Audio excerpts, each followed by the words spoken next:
Last class we ended with realism, looking at the works of Bonnaire and Courbet.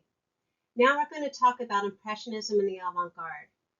In 1863 France, there was a large number of works entered into the Salon that were rejected by the jurors. In retaliation, and in an effort to present the large number of works, that same year, the state held their exhibition called the Salon des Refus. Manet displayed his luncheon on the grass in the Salon des Refus, which created a large scandal. The subject was based on Renaissance and academic foundations. His attempt to contemporize a historical piece was not easily seen by most viewers. The nude and half-nude dressed females in the painting were not seen as nymphs, but plain models, or worse yet, they were seen as prostitutes. The men are either artists or students. And if you look here,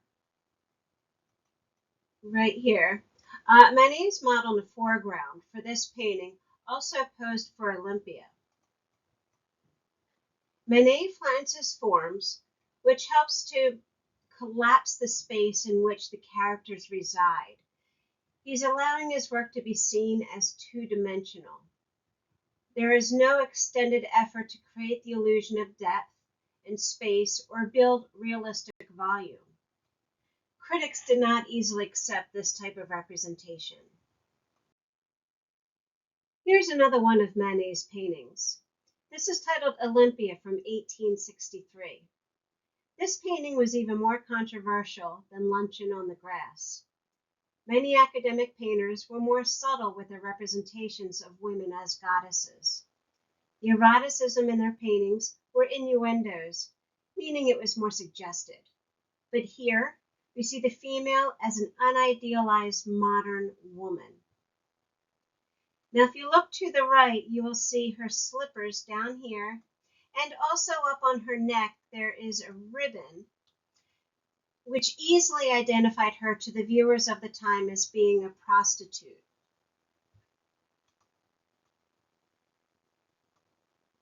Now, she is bold, confident, and unapologetic. And she's very modest, staring at us, the viewers.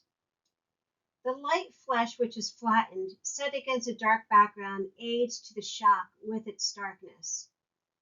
The black maidservant is seen offering the prostitute flowers from the prostitute's client. And if you look to the right, you will see a black cat. The black cat, along with the black maid and the flowers, all symbolized sexual shamelessness.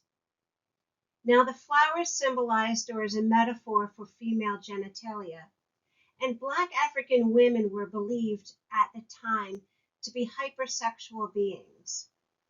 This use of metaphors and symbols further upset viewers.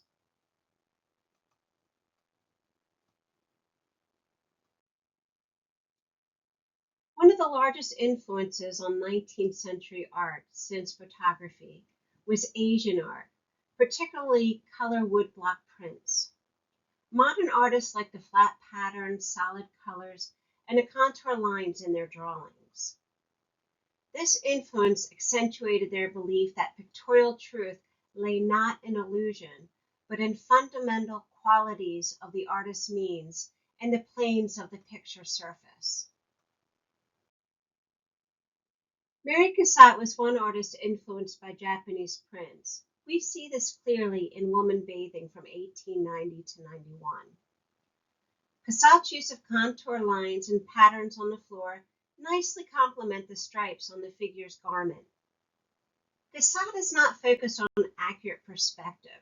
Rather, she is focused on line, color, and creating visual harmony through form. Much of Impressionism was about trying to capture color, light, and the changeability of nature. Artists of the 1870s liked to sketch in the open air and then would often go back to their studios to finish their paintings. It was the Impressionists that were truly committed to open air painting. It is traditionally referred to as plein air painting. Impressionists wanted to capture on canvas the beauty and movement in their subjects. They were aware that light and shadows continually move just as the breeze in the air. The Impressionists experimented and played with color, but very minimally, if at all, did they use black. In the paintings by Monet, in this one particular, we see his successful attempt to capture light and movement. In this painting, we see a popular sailing spot in the suburbs of Paris, where Monet settled in 1871. This, as with most Impressionist themes, was a scene of contemporary life. We can see how the illusion of shimmering water is created through its short horizontal brushstrokes and use of color.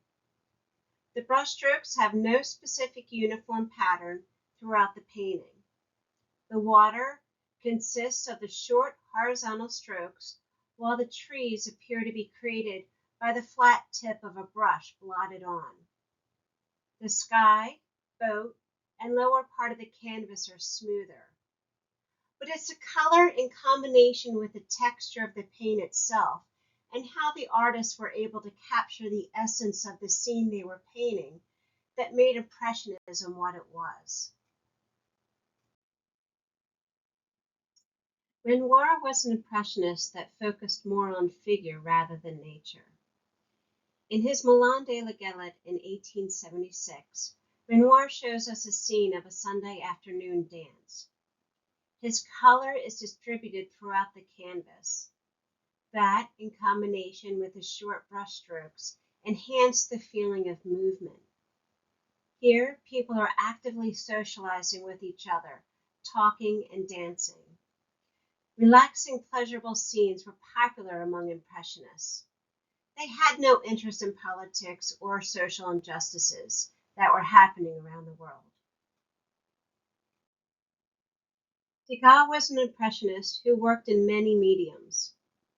He was a painter working in oils, watercolor, and pastel. He was also a photographer and a sculptor.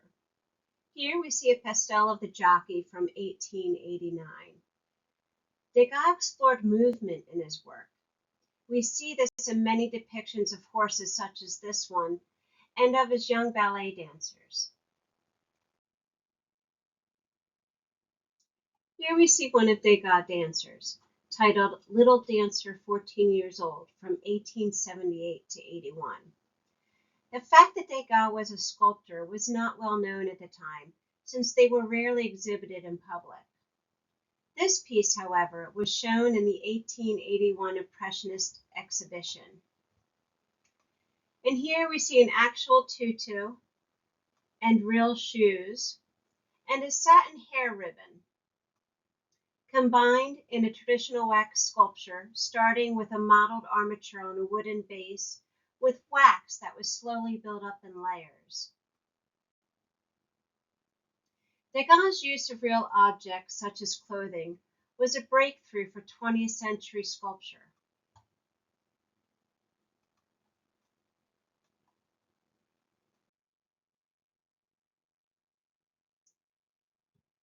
Here in a later piece from Monet titled Clouds, we see Monet's desire to retreat in his retirement to his water garden. Here he paints water with lily pads and flowers. He had several versions of his water garden. In this painting, it's difficult to differentiate the reflection of the sky and the surface of the water. The blues and greens create a contemplative place of beauty where images appear and then dissipate. It's easy to see how Monet's water garden paintings helped to influence abstract expressionism in the 1940s and 50s. Over in America, there were artists such as Gertrude Kaesbeyer, who, unlike many artists before her, didn't use photographs to help with her paintings. Kaesbeyer exhibited her photographs in salons.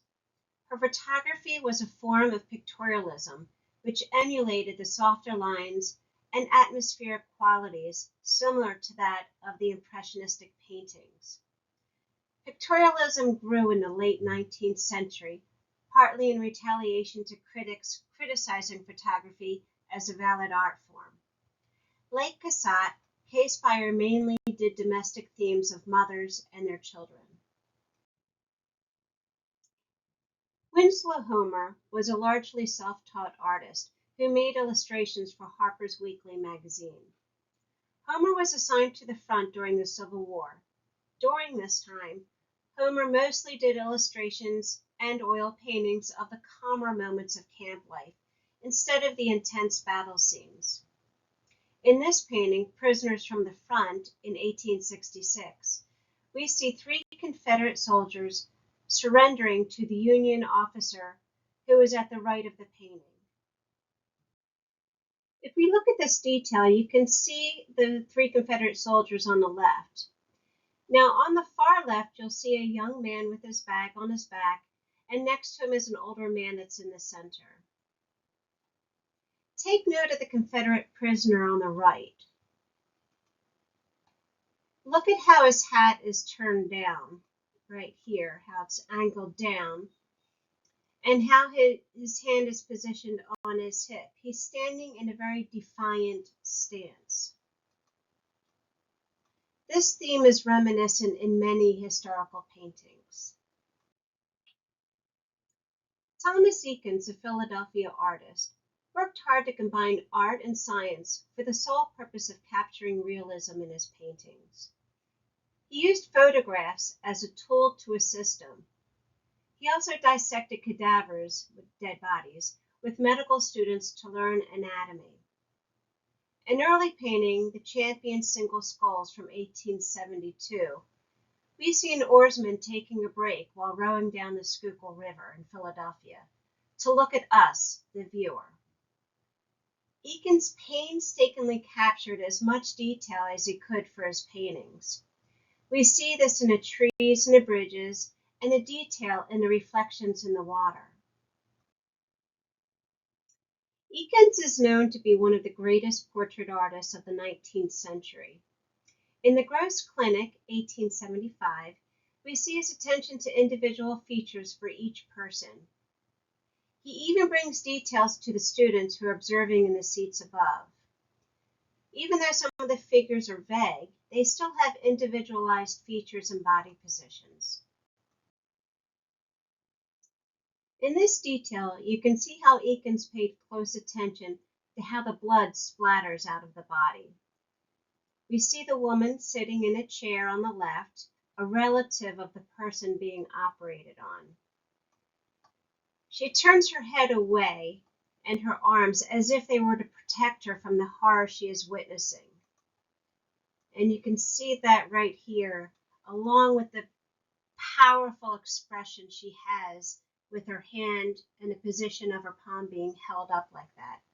This was a very powerful painting back then, and it still is today.